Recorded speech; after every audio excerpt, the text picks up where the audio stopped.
ഡിഗ്രിയോ ഡിപ്ലോമയോ എന്തുണ്ടായിട്ടെന്താ? കാര്യങ്ങൾ ജോറായി നടക്കണമെങ്കിൽ നല്ല ജോലി, മികച്ച ശമ്പളവും 100% പ്ലേസ്മെന്റ് അസിസ്റ്റൻസോട് കൂടി ഇന്ത്യയിലും വിദേശത്തും മികച്ച തൊഴിലവസരങ്ങളുള്ള NCVT സർട്ടിഫിക്കറ്റോട് കൂടിയ ഫിറ്റർ കോഴ്സ്, ടാറ്റ സർട്ടിഫിക്കറ്റോടെ ഓട്ടോമൊബൈൽ ടെക്നീഷ്യൻ കോഴ്സ്, കേന്ദ്ര ഗവൺമെന്റ് അംഗീകൃത സർട്ടിഫിക്കറ്റോട് കൂടിയ വെൽഡർ കോഴ്സ്, കൂടാതെ വനിതകൾക്കായി കേന്ദ്ര ഗവൺമെന്റ് സർട്ടിഫിക്കറ്റോട് കൂടിയ വളരെ കുറഞ്ഞ ഫീസിൽ ബ്യൂട്ടീഷ്യൻ കോഴ്സുകൾ ഇനി ജൂബിലി മെമ്മോറിയൽ പ്രൈവറ്റ് ITI നിന്നും പഠിക്കാം. അനധികൃത ബംഗ്ലാദേശി കുടിയേറ്റത്തിനെതിരെയും മയക്കുമരുന്ന് വ്യാപനത്തിനെതിരെയും BJP എറണാകുളം നോർത്ത് ജില്ലാ കമ്മിറ്റിയുടെ ആഭിമുഖ്യത്തിൽ സായാഹ്ന ധർണ സംഘടിപ്പിച്ചു. ഇതര സംസ്ഥാന തൊഴിലാളികളുടെ മറവിൽ അനധികൃത ബംഗ്ലാദേശി കുടിയേറ്റത്തിനെതിരെയും മയക്കുമരുന്ന് വ്യാപനത്തിനെതിരെയും BJP എറണാകുളം നോർത്ത് ജില്ലാ കമ്മിറ്റിയുടെ ആഭിമുഖ്യത്തിൽ പെരുമ്പാവൂരിൽ സംഘടിപ്പിച്ച സായാഹ്ന ധർണ ഭാരതീയ ജനതാ പാർട്ടി സംസ്ഥാന general secretary advocate S. Suresh ഉദ്ഘാടനം ചെയ്തു. ആ രീതിയിൽ സമ്പൂർണമായിട്ടും വോട്ടർ പട്ടികയിൽ അങ്ങേയറ്റത്തെ കൃത്രിമം കാണിച്ചിട്ട് പുറത്തുനിന്നുള്ള ആൾക്കാർക്ക് ആധാർ കാർഡ് നൽകുന്നു. ബംഗ്ലാദേശിക്ക് പശ്ചിമ ബംഗാളിൽ ആധാർ കാർഡ് നൽകിയിരിക്കുന്നു. ബംഗ്ലാദേശിക്ക് പശ്ചിമ ബംഗാളിൽ റേഷൻ കാർഡ് നൽകിയിരിക്കുന്നു. ബംഗ്ലാദേശികൾക്ക് പശ്ചിമ ബംഗാളിൽ അവിടുത്തെ വീട് വെച്ച് നൽകിയിരിക്കുന്നു. ബംഗ്ലാദേശിക്ക് പശ്ചിമ ബംഗാളിൽ പാസ്പോർട്ട് നൽകിയിരിക്കുന്നു. സർവ സംവിധാനങ്ങളും ബംഗ്ലാദേശിക്ക് നൽകിയിരിക്കുകയാണ്. അങ്ങനെ ബംഗ്ലാദേശ് ഈ രാജ്യത്തിന് വിരുദ്ധമായിട്ടുള്ള കലാപം അഴിച്ചുവിടുന്ന ബംഗ്ലാദേശിൽ നിന്നുള്ള ആൾക്കാർക്ക് സർവ്വ അധികാരവും നൽകി അവരെ വോട്ടർ പട്ടികയിൽ പേര് ചേർത്ത് അതിന്റെ പേരിൽ അധികാരം പിടിക്കാൻ വേണ്ടിയുള്ള ഒരു പരിശ്രമമാണ് ഒന്നാമതായിട്ട് അവിടെ നടന്നത്.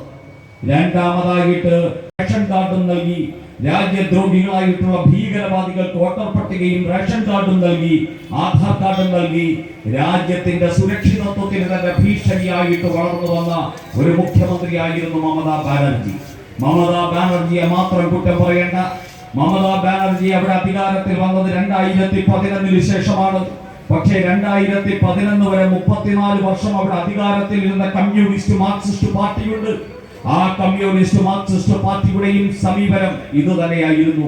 കമ്മ്യൂണിസ്റ്റ് മാർക്സിസ്റ്റ് പാർട്ടിയും അവലംബിച്ചത് പശ്ചിമ ബംഗാളിൽ ബംഗ്ലാദേശികൾക്ക് സൗജന്യമായിട്ട് സ്വതന്ത്രമായിട്ട് വിഹരിക്കാൻ പറ്റുന്ന പ്രദേശമായിട്ട് പശ്ചിമ ബംഗാളിനെ മാറ്റിക്കൊടുത്ത് അങ്ങനെയുള്ള ഒരു മതപ്രീണനത്തിന്റെയും രാജ്യദ്രോഹത്തിന്റെയും സമീപനമായിരുന്നു മാർക്സിസ്റ്റ് പാർട്ടിയും പശ്ചിമ ബംഗാളിൽ അവർ ഭരിച്ച 34 വർഷം അനുവർത്തിച്ചത്.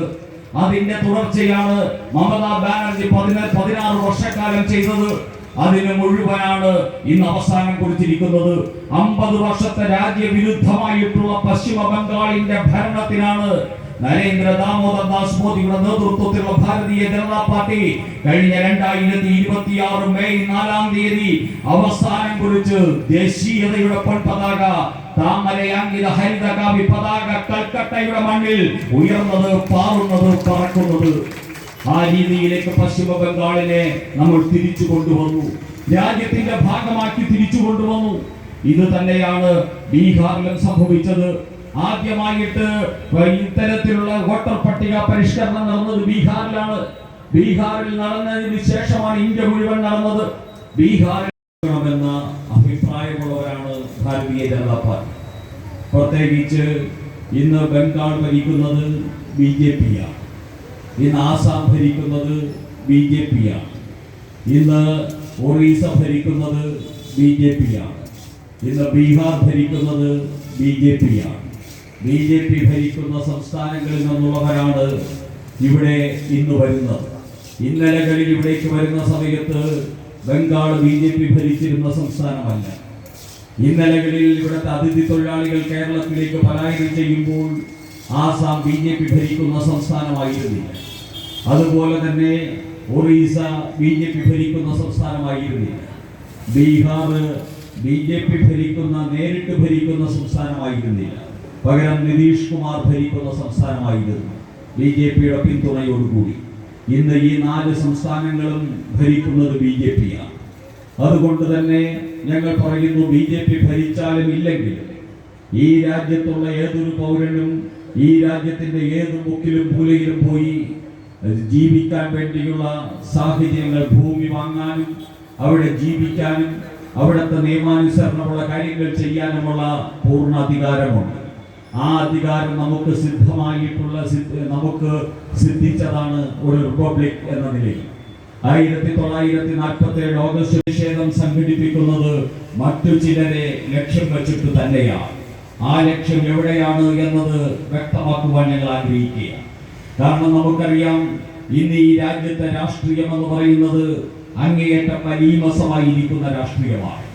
ഈ രാജ്യത്തിൽ ബംഗാൾ എന്ന് പറയുന്ന ഒരു സ്ഥലത്ത് തെരഞ്ഞെടുപ്പ് നടന്നിട്ട് ഒരു മാസം കഴിഞ്ഞു. മെയ് 4-ാം തീയതി കേരളത്തിന്റെ തെരഞ്ഞെടുപ്പ് ഫലം വരുന്നതിന്റെ കൂട്ടത്തിൽ ബംഗാളിലും തെരഞ്ഞെടുപ്പ് ഫലം വന്നു. ആ ബംഗാളിൽ തെരഞ്ഞെടുപ്പ് ഫലം വന്ന സാഹചര്യം നമുക്ക് എല്ലാവർക്കും അറിയാം. അവിടെ ഭാരതീയ ജനതാ പാർട്ടി 207 MLA-മാരുടെ ഭൂരിപക്ഷത്തോടുകൂടി ബംഗാളിന്റെ ചരിത്രത്തിലെ ഏറ്റവും വലിയ ഭൂരിപക്ഷം നേടി അധികാരത്തിൽ വന്ന തെരഞ്ഞെടുപ്പാണ് ഈ കഴിഞ്ഞ 4-ാം തീയതി ഫലം പുറത്തു വന്നതിലൂടെ സംഭവിച്ചത്. ആ തെരഞ്ഞെടുപ്പുമായിട്ട് ബന്ധപ്പെട്ട് നിൽക്കുമ്പോൾ ബംഗാൾ മുഴുവൻ, പശ്ചിമ ബംഗാൾ മുഴുവൻ കലാപ സമാനമായിട്ടുള്ള അന്തരീക്ഷമായിരുന്നു. അവിടുത്തെ മമതാ ബാനർജി, അവിടുത്തെ ED ഉദ്യോഗസ്ഥന്മാർക്ക് നേരെ നോർത്ത് ജില്ലാ പ്രസിഡന്റ് MA ബ്രഹ്മരാജ് അധ്യക്ഷത വഹിച്ചു. സംസ്ഥാന സെക്രട്ടറി ഡോക്ടർ രേണു സുരേഷ്, ജില്ലാ സെക്രട്ടറി ബസിത് കുമാർ, ഷാജി മൂത്താടൻ, P. അനിൽകുമാർ, ലിഷ രാജേഷ് തുടങ്ങിയവർ പങ്കെടുത്തു. News bureau, Perumbavoor.